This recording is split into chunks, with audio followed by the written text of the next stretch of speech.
Because I am a fan of Will Perdue. He's a four-time NBA champion, the 11th overall pick in the 1988 draft by the Chicago Bulls. He's an SEC Player of the Year in 1988 for Vanderbilt. And his 12-year NBA career included trips with the Bulls, the Spurs, and the Blazers. Ladies and gentlemen, please give a Naismith Memorial Basketball Hall of Fame round of applause for Mr. Will Perdue. Thank you. So hold on, first, before we get started, I would like to say thank you. And for all the kids, I apologize for having to use the floor so they can't shoot. But hopefully, the one thing we always try to do is to hope that at some point when you walk out of here today, outside of everything you learned from the Basketball Hall of Fame, maybe I can entertain you guys or maybe teach you one or two things that maybe you didn't know that to help make your trip to the Basketball Hall of Fame a little more enjoyable. Thank you, Will. And I might also say, I'll tag team onto what Will just said. After I'm done hogging the fun for the next 20 minutes, some of you will get a chance to ask Will Perdue a question. So if there's something you've always wanted to ask a four-time NBA champion who's a little bit taller than me, today is your opportunity. So start thinking about that now, and we'll ask for volunteers in about 20 minutes. So Will, your story begins in Merritt Island, Florida. And there's something that happens in Merritt Island in the late 70s, early 80s, where you and Clint Hurdle both rocket to national prominence from the same high school. A high school, I've done a lot of Googling, a high school that seems to me like Will Perdue and Clint Hurdle came like a meteor out of this high school. Was there extra fluoride in the water in those days? What was happening in Merritt Island, and how did that help shape you those days? Well, I actually was hoping to be Clint Hurdle, quite honestly. So for those of you that, I imagine most of you that are here are sports fans, so Clint Hurdle was a great baseball player. Actually was on the cover of Sports Illustrated at one point in his career, and now is a manager in Major League Baseball. But Clint Hurdle was a guy in Florida, if you think about this, back in the early 80s. I graduated high school in '83. There was no basketball. I mean, there was, but basketball was the sport that everybody played to stay in shape in the off season. So it was baseball players playing basketball to stay in shape, football players playing basketball to stay in shape. And the elementary school that I went to, which was 1st through 6th grade, we didn't even have a gymnasium. We had a blacktop outside that had 6 goals, but not one of the goals with the wooden backboards was straight, because people had been hanging on them and they were all bent, and none of them had nets. So I, like Clint Hurdle, was trying to be a baseball player. And I, like Clint Hurdle, or unlike a lot of kids, when I played baseball in Little League and Babe Ruth, I played with a wooden bat, because I always thought, okay, when I get into the majors, I got to play with a wooden bat. So I, as a young kid, was never hitting home runs. I was hitting singles and doubles, and I learned how to steal bases and, tried to learn to play baseball the right way. And then once I got too tall and the strike zone got too big, I figured I might want to try something else. But it was also the benefit of where I lived there in Merritt Island, Cocoa Beach, was the Kennedy Space Center. And we had a lot of people transition in, transition out, where there was this one kid that transitioned in from Virginia Beach. His father got a job at the Kennedy Space Center. He was an engineer. He started at our school when I was 13 in 7th grade. And we became friends because he lived around the corner from me, and I had a kid my age at 13 that taught me how to play basketball. Cool. Because like most kids experience, even at younger ages, your basketball coaches, your football coaches, your baseball coaches, whatever they may be at your elementary schools, your junior highs, your middle schools, they're also teachers that have a tendency to coach because of the fact they get a stipend on top of that huge teacher salary that they get. So they weren't, I wouldn't necessarily say, a lot of them did it for the love of the game, but at the same time, I had this kid from Virginia who really knew how to play. He came, the day he stepped into our school, he was the best player, and we became friends, and he actually taught me how to play the game out in the driveway of my house. That's remarkable, because between the age of 13, when that guy helps to shape a 4-time NBA champion, unbeknownst to him, and 17, when Coach C.M. Newton from Vanderbilt convinces you that Nashville and Vandy is the place for you to play. And now Coach Newton didn't need to show his resume. I mean, connections with Adolph Rupp, connections with Bear Bryant. Yep. But I'm wondering, what was it? And Coach C.M. Newton is a legend, a Hall of Famer. Yep, he's up right up there. He is. Class of 2000, I think. Class of 2000, indeed. What was it that Coach Newton said to you, a young Will Perdue, to convince you that Nashville, Vanderbilt were going to be the right place for you? It wasn't necessarily so much what he said, it was what aspirations my parents had for me. Okay. So growing up, AAU didn't exist. I mean, my senior year in high school was when AAU kind of initially got started. Mm-hmm. And the national championship in 1983 for AAU, I played for Team Florida. And not even the best player on the team. And we played in the national championship in Jacksonville, Florida. There were 9 teams playing. Nine teams, wow. And I think 2 of those teams were from California. So it was nothing like what it is now. Yeah. But I had already signed with Vanderbilt, but I narrowed my choices down to Virginia, Georgia Tech, Purdue University, even though it was spelled differently, and Vanderbilt. So if you'll think about those 4 schools, they were all pretty well known for education. Mm-hmm. All had great academic standards, because my parents were hammered home the idea of an education. And also, I did go to a lot of basketball camps once I fell in love with the game. Yeah. And I went to a camp in a small town called Milledgeville, Georgia. It was called the BC All-Star Camp, Bolton Kronauer. And there were kids there from Ohio and Georgia and Virginia and Florida, Alabama. So that was kind of the camp you went to prior to Nike having a camp and Adidas having a camp. And I remember they were, you played 4 games a day. And all the college coaches were there. But every year you were there, they had some of those college coaches would speak to you. And I forgot who the coach was, but he started throwing out numbers. And he threw out a number that kind of jumped out at me. And I think it's still, the number hasn't really changed. 1%, and for all those kids out there, 1% of college athletes play at the next level. And that's baseball, basketball, football, whatever the sport may be. 1% of women's basketball, 1% of college athletes play professionally. Yeah. And I was like, and he looked it around and he goes, okay, there's 400 campers here. So that means that 4 of you are going to play at the next level. And of course, all 400 of us went, well, I'm one of the 4. Right. That math doesn't add up, right? So then I was like, wow, I think my parents are onto something here, education. Right. And, because like a lot of kids, I was like, basketball is my ticket. And I'm going to play at the next level. But you think about it, and what it came down to was Bobby Crimmins was the coach at Georgia Tech. Mm-hmm. My mom grew up at in a small town in Virginia on a farm. She said, Bobby Crimmins, she goes, I really like him, but he's from New York and he talks too fast. I can't trust him.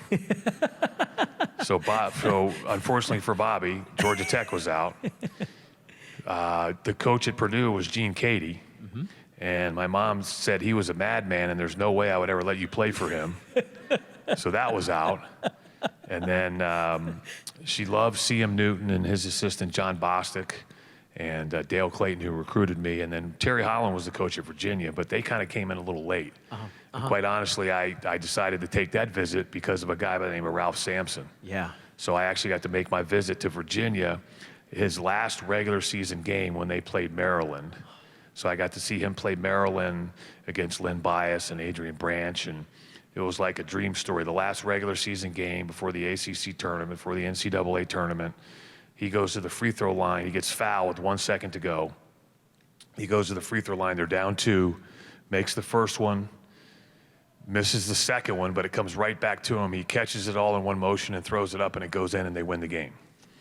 And to kind of tell people what recruiting's like, after the game's over, I go in the locker room. Then while the guys are getting ready, I stand outside the locker room, and the lefty Drizel was the coach at Maryland. And I had not talked to any of the coaches, had not received any information. But as I'm standing outside the Virginia locker room, all the Maryland coaches went by, and they all stopped, and they were whispering, pointing at me and all this stuff. And this was a Friday, Saturday, Sunday trip.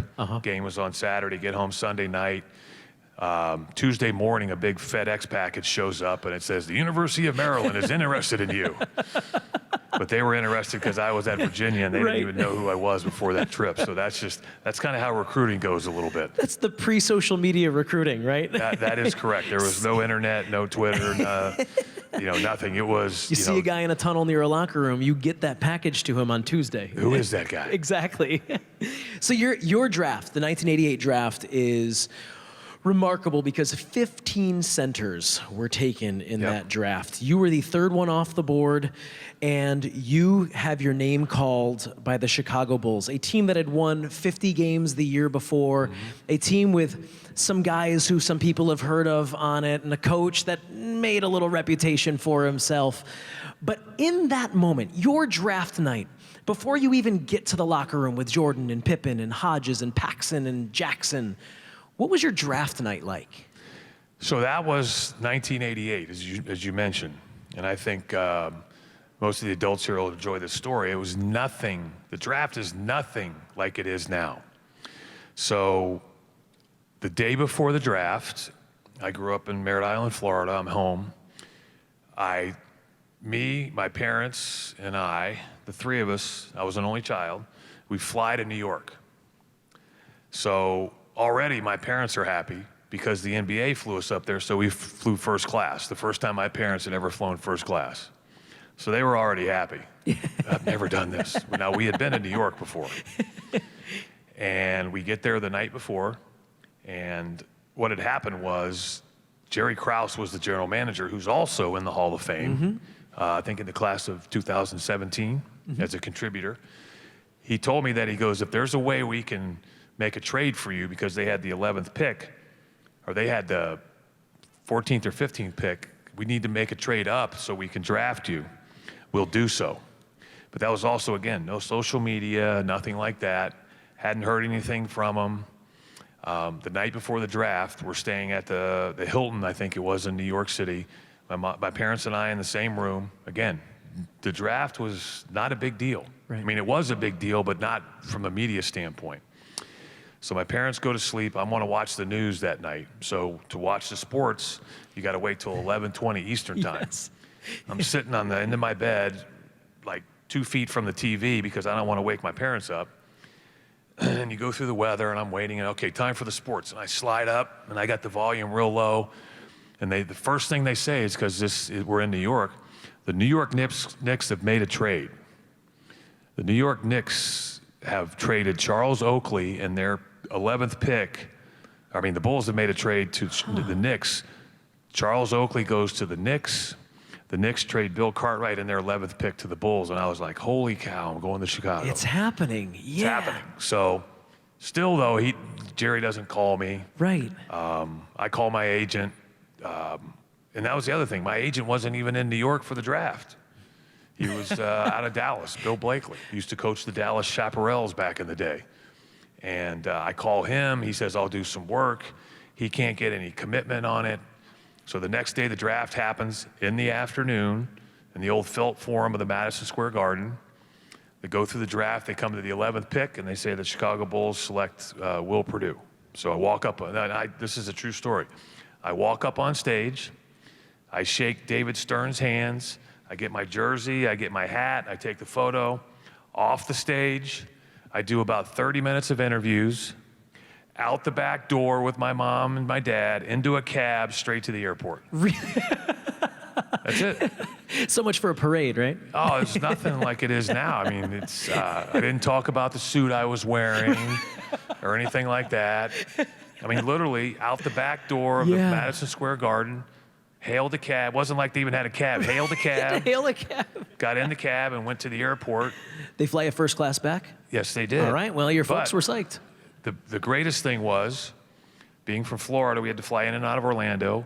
A friend of mine who was older that I went to Vanderbilt with was getting married that weekend. So we flew to Orlando. My parents drove back home. I drove over to Indian Rocks Beach, which is outside of Tampa.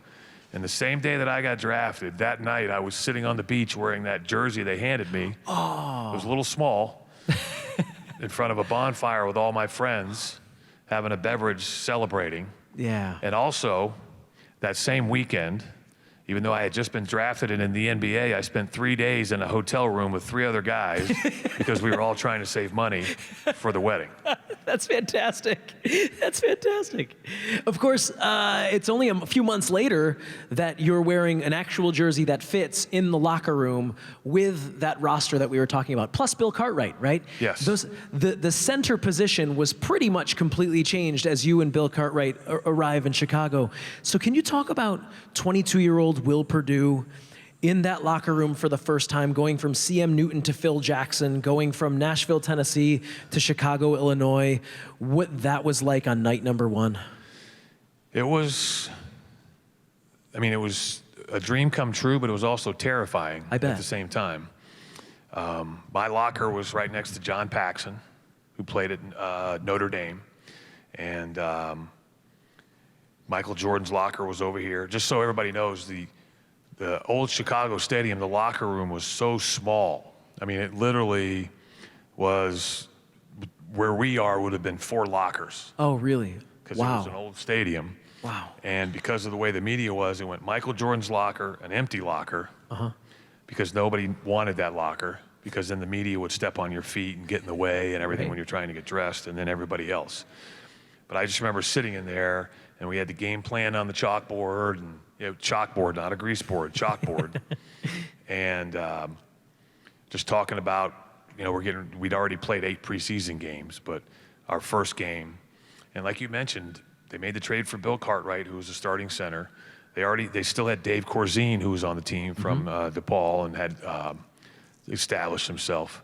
So my rookie year as a whole, over 82 games, I played 184 minutes. So I did a lot of watching and absorbing and trying to figure out the game at the next level. That's incredible. And things really roll quickly with that roster, because it was only a few years later that you and Jordan and Pippen and Jackson and all those guys we were talking about embark on one of the runs that is NBA lore and history, and people plant flags in that first three-peat. So what changed for you and for the team from that first night and Game 5 in Los Angeles when you win that first title? What changes for you in those years? Well, it was more mental than physical. Yeah. I mean, it's if you go through and you look at the history of the league, there was always an opponent's nemesis. Yeah. Their kryptonite. Yeah. Superman, it was kryptonite, right? For the Detroit Pistons, for the longest time, it was the Boston Celtics. And for every team in the Western Conference, it was the Los Angeles Lakers. But for us, it was the Detroit Pistons. We had to figure out how to beat the bad boys.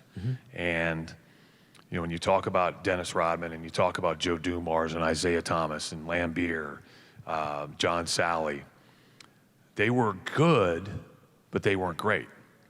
Chuck Daly was an unbelievable coach. He's here in the Hall of Fame as well, who knew that, okay, to take this group of players who have now, you have a Hall of Famer in Isaiah Thomas and Mark Aguirre's, a couple guys, like you talk about, that they put the roster together with that are really good, but to take this complete group of players and put them together to win championships, we have to take it to the next level. And the next level was physically and mentally. So they would literally use the term, they would browbeat you mentally, get you out of your game, but they would also take the rules to the edge. There was no definition of a hard foul back then. There was no definition of flagrant. Right. It was, how do you push the envelope? And that's what they did, and that's how they became the bad boys, because of how they played. Sure. And it got everybody out of their game. Yeah. And once we realized how to play their game mentally, if everybody will remember, we beat them 4-0 in the Eastern Conference Finals to head to the championship and play the Lakers in '91, and that's when this whole thing started. And that 4-0 win ends the back-to-back of the Pistons. That was Correct. such a statement for your team. And one of the things I love about your three-peat is that it comes against three very different opponents. You have the end of Showtime with the Lakers. Yep. You have the high-flying Drexler-led Portland Trailblazers. And then you have the Barkley Ainge Suns. And I know that we, as a father, we don't choose favorites. So I'm going to ask you not which one of those feels like more yours or whatever, but what I want to ask you is, how do you separate those three titles in your head? What do those three mean differently to you? Well, and I'll tell you, the one I appreciate the most is the first one in '91, because as you talked about, it was the Lakers. Yeah. And even though we had the better record and had home court, because back then it was 2-3-2, 2 at home, 3 on the road, 2 at home. So we had 4 of the 7. We were the favorite. The Lakers were favored because of the fact that they had won, and this was our first foray into the finals. Right. We'd finally gotten past the Detroit Pistons. So everybody was like, oh, they're happy getting to the next level. They haven't experienced the finals yet. And you got to remember, we lost that first game at home, and then we won 4 straight. So we beat the Lakers in 5 games. But the fact that at that point, I had kind of understood the work ethic and how I was going to have to ramp up my work ethic to be able to stay at this level. And if I really wanted to, do I want to be in the NBA, do I want to be a player? Right. And what it's going to take to be a player. But I saw, what it meant to Michael Jordan, because everybody has seen the photo of him with the death grip on the trophy crying. Yep. What it meant to him, what it meant to Bill Cartwright, who a lot of people don't know was one of the best players in the country coming out of San Francisco in college. He was on the cover of Sports Illustrated. What he had been through playing for the Knicks and the injuries that he had dealt with, and John Paxson and Craig Hodges, and the older players that I had become friends with, what it meant to them. Yeah. And that's kind of when it started to sink in about the importance of what had just happened. Yeah. Because you have a tendency to kind of just look at it as a game, which I think is the best way to look at it, because you still have fun and you enjoy it. But you also start to realize the significance of that. And then the reason why I also say the first one, because when you win the second one and then the third one, you have a tendency to take things for granted. Sure. And you're like, hey, as long as there's Michael Jordan and Scottie Pippen, and we're just going to keep winning championships. Yeah. And unfortunately, Michael's father passes away. Michael retires and goes off to play baseball for 2 years. And then you realize that, hey, wait a minute, I want that back. Right. And it's taken away from you. And you kind of have to readjust again and almost basically start over, because mentally that's just, you've started to take things for granted because it continually happens. And Will, it's really neat because I can make the argument that, well, you pick up another title, and we'll talk about that in a moment, with the Spurs. You actually had quite a bit to do with the second three-peat in Chicago as well, as that before that 95-96 season, you're dealt for some dude named Rodman. Yep. And so you go to San Antonio, this Rodman fella, who's also in the Hall of Fame, comes to Chicago. I'm curious from your perspective, where you were when you received word that you had been traded, and how Will Perdue at that point in his career took the news. Well, I mean, this is also another great story. So again, no social media. It's, was it 95? Summer of 95 is when we had the lockout. Yes. And I always like to remind people it wasn't a strike, it was a lockout. Yes. Because we wanted to continue to work out and play and move forward and open negotiations, but they locked us out. So we couldn't practice in the facility. We couldn't communicate with the coaches, the strength coach, the trainer, anybody.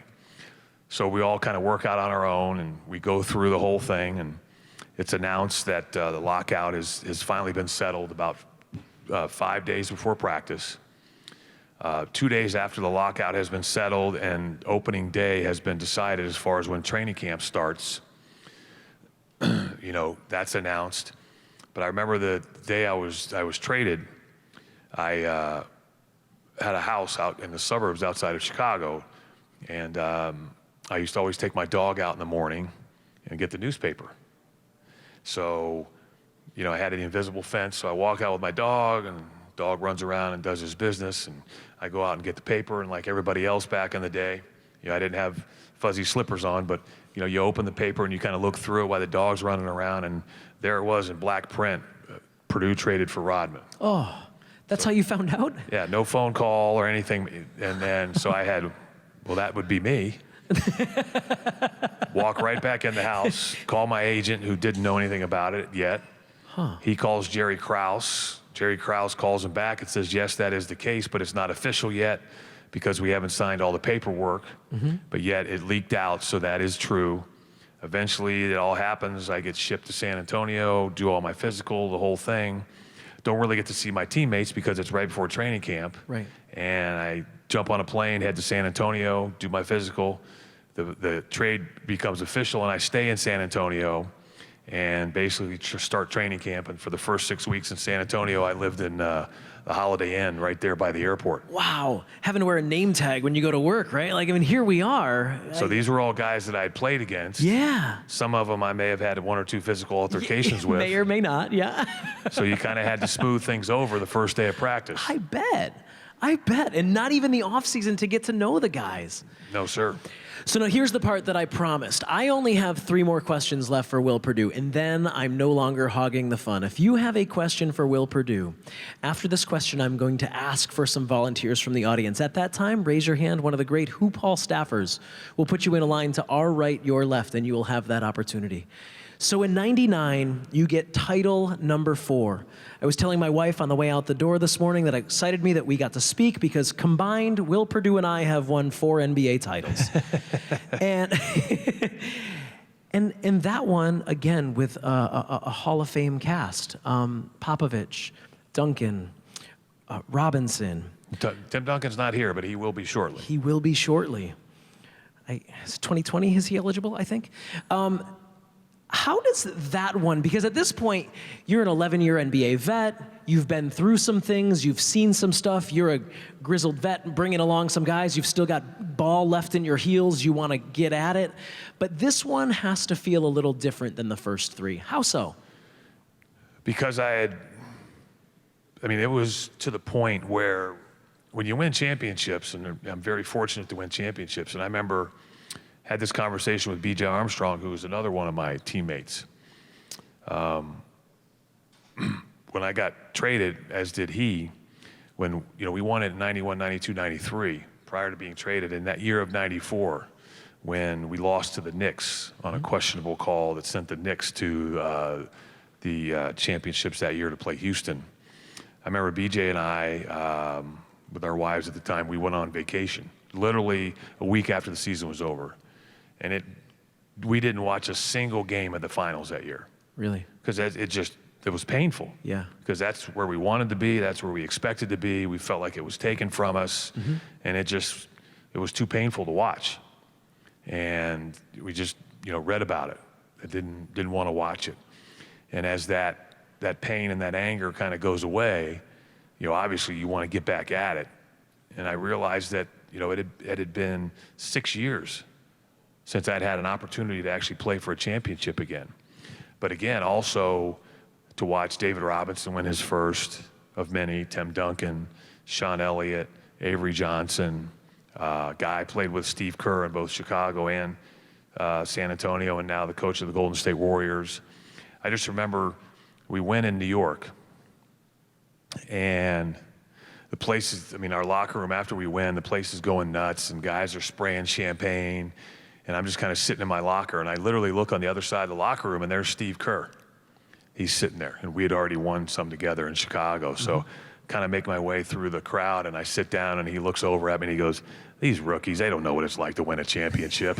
And I just remember we were just kind of chuckling, sitting there with a cigar in our mouth and being like it was, how nice it was to actually get back to the stage, but also to because again, I talk about you take it for granted. Yeah. You see how important it is and what it means to these guys. Because unfortunately, for a lot of guys that are in this Hall of Fame, from Patrick Ewing to Charles Barkley, everybody forgets how good of a player they were because the first thing some people will say is, well, they never won a championship. Right.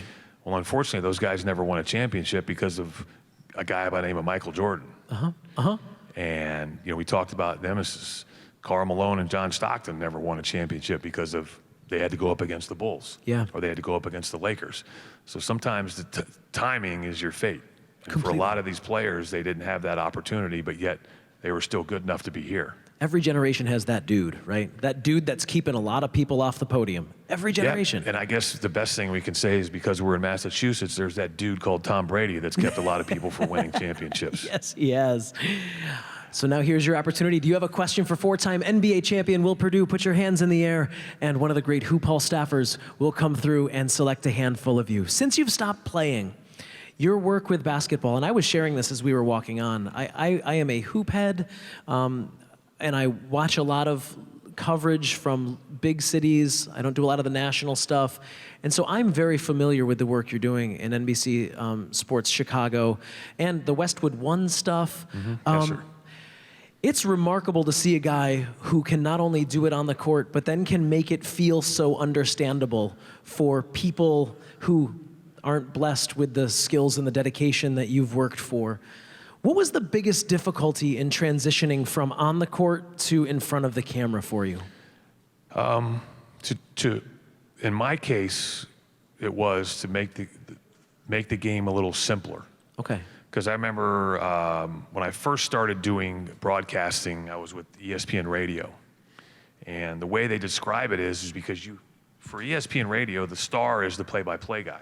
Right. Because when people are listening on radio and they're in their car, they have to hear the action, because if you get behind where the analyst, which I do, is talking too much, you get behind the action. So I had to learn how to be concise and brief with what I had to say, but also at the same time make it to the point where somebody could understand, because I can have a conversation with you and use basketball lingo, and you may only understand half of what I'm saying because of the different levels of knowledge that we have. Sure. So it was trying to make it understandable and enjoyable for everybody. Yeah. Instead of always talking up here and having people looking at you like you're speaking a foreign language, you take them so that they can get up here so they're at the same level. And now my final question, Will, before the hard ones start. We've got some these are the hard ones over here.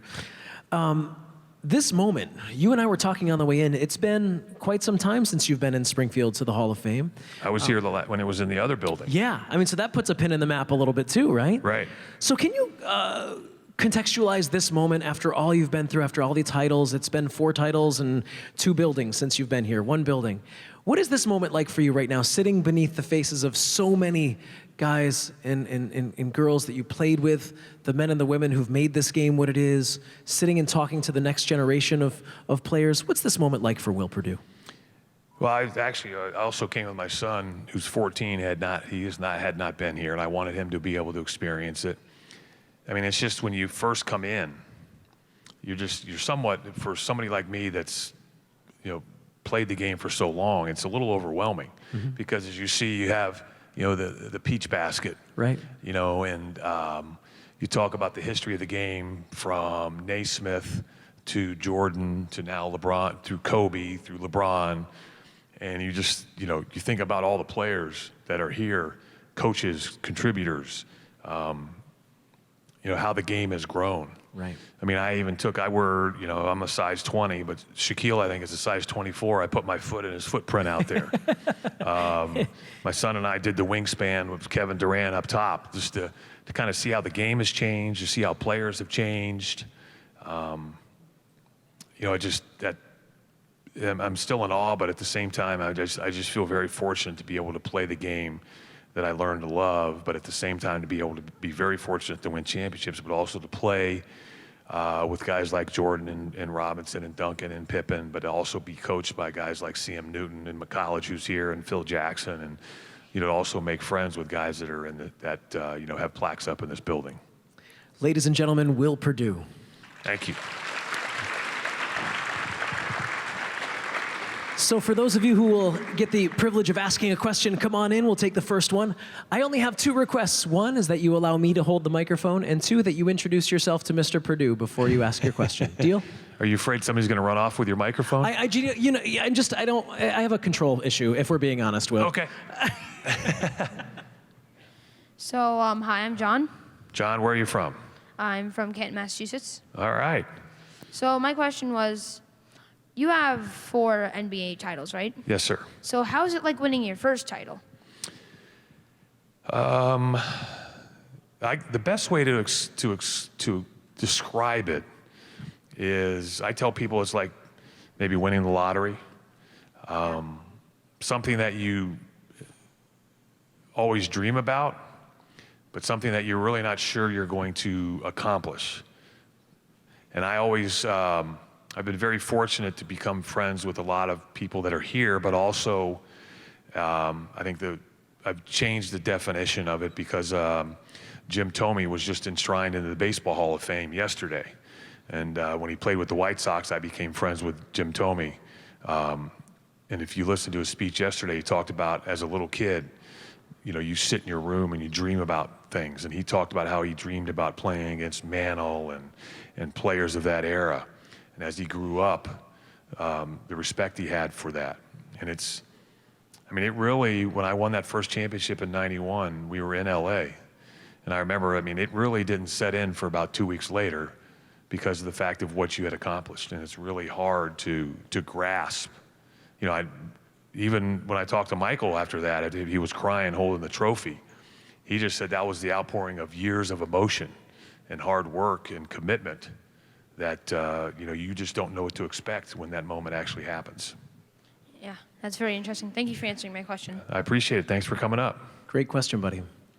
All right, let's keep it rolling. I told you these are the hard ones. These guys come throwing fastballs. All right. Hey, bud. Hi, my name's Brandon. Brandon, what's your question? Do you know Dana Barrows? Do I know Dana Barrows? Yes. So one of the hardest things, Dana Barrows, when I was in the league, if I remember correctly, played for the Seattle Supersonics. And one of the hardest things was, as a big man, now the way basketball is played, you switch all screens, you guard multiple positions. But back then when you played the screen roll, you always trapped, hedged, and you got back to let the guard, but every case when you got switched on, you always were like, uh-oh, because you had to guard a guard away from the basket, which was not common territory. So your whole goal when you were guarding a smaller player like a Dana Barrows or guys like Steve Nash, Kevin Johnson from the Phoenix Suns, was you just try to keep him in front of you, allow him to shoot a jump shot, but don't let him go by you. Definitely don't trip up and fall, and don't give up a layup. Thanks, Brandon. Dana Barrows, a Massachusetts legend indeed. Come on in. It's amazing how the game has changed so much just in these 20 years from a center-driven league to a guard-driven league. Right? Yep. It's really remarkable. My name's Omarion. I'm from Everett, Massachusetts. What's your question? How many years you been playing basketball? So I played from the time I was 13, and then I think my last year was '01. So I was, 38? So that's, 25 years I committed to doing that. So it was a big part of my life. And I just remember when basketball was finally over and I stopped playing, I was just like, I would get up in the morning and be like, what do I do? Be like, oh yeah, I went to school, actually got my degree in communication, and I wanted to be a broadcaster or get into advertising or marketing, and have been very fortunate to do that. So I always tell people that I actually went to school, got my degree, and I put my degree to work, but I took a 13-year hiatus to play basketball. Thank you. Thank you, Appreciate Marian. the question. Thank you. As a communications professor, I appreciate the commercial. That's great. Go to school. Hi, my name's Kyle, and I'm from Hopkinton, NH. Where are you from? Hopkinton, NH. New Hampshire. Okay. What was the most significant moment in your career? That's a good question, but a hard one. Most significant moment.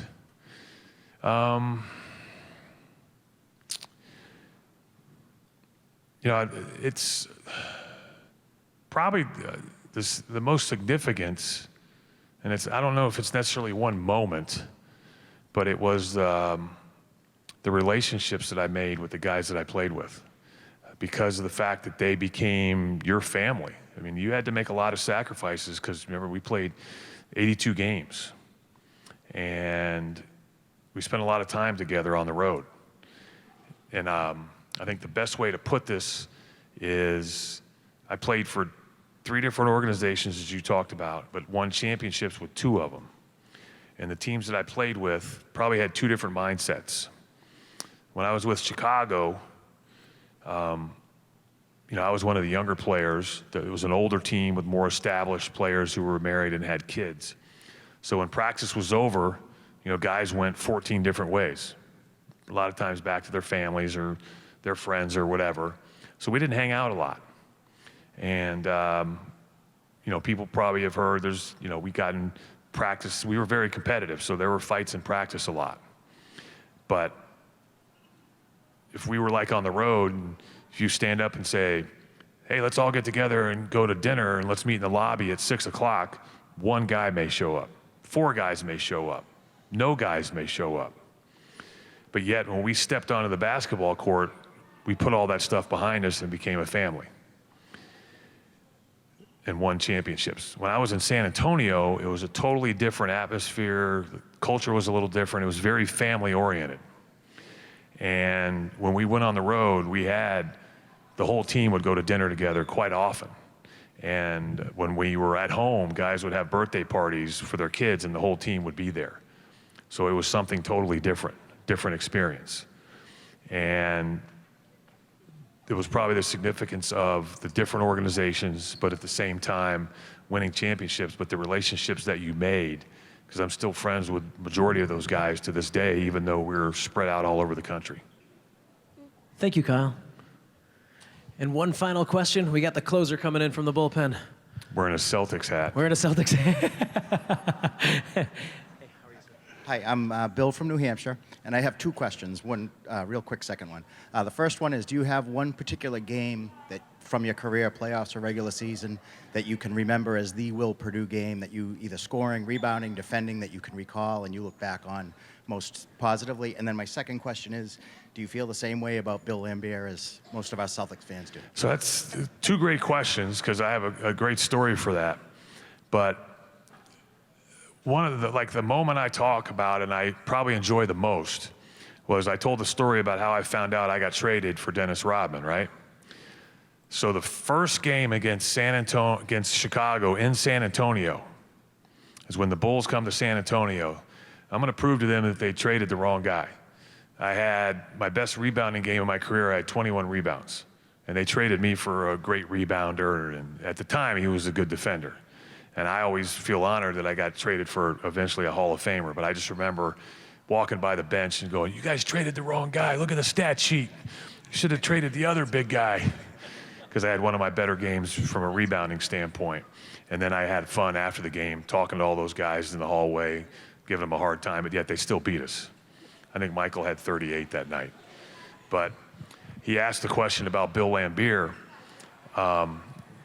Doing the broadcasting, I was in LA a lot because of the fact that it was always the Lakers and the Celtics, or the Lakers and whoever they were playing from the Eastern Conference back in Kobe's days. And the hotel we were staying at in LA was out in Marina Del Rey. And if you remember, when the NBA Finals are going on, it's when the WNBA season just gets started, because the WNBA season is over the summer, right? So we walk into the hotel, and at the time, Bill Laimbeer was the head coach of the Detroit, I think it was the Sparks, and he's sitting at the bar by himself. So as I walk by, he sees me and kind of nods his head. I went up to the room, dropped my bags, came downstairs, and I just sat at the seat next to him. He turned around and shook my hand. And I just said, we started talking. And he looked over and he says, hey, can I buy you a beer? And I said, sure. And we probably chatted for about an hour, got an appetizer, and at the end, he turned around and he goes, listen. He goes, you're not a bad guy, but I still don't like you because you played for the Bulls. But I did enjoy our conversation. I'll see you later. And he walked off. It's the most Laimbeer thing ever, isn't it? He said, as I said, what are you doing? I just kind of chuckled, and he goes, it's still personal to me. That's a great question. Thank you very much. That's fantastic. Ladies and gentlemen, Will Perdue. Now the fun continues, because if you would like, Mr. Perdue is going to head on over to the autograph table. If you would like to get in line, the great hoop.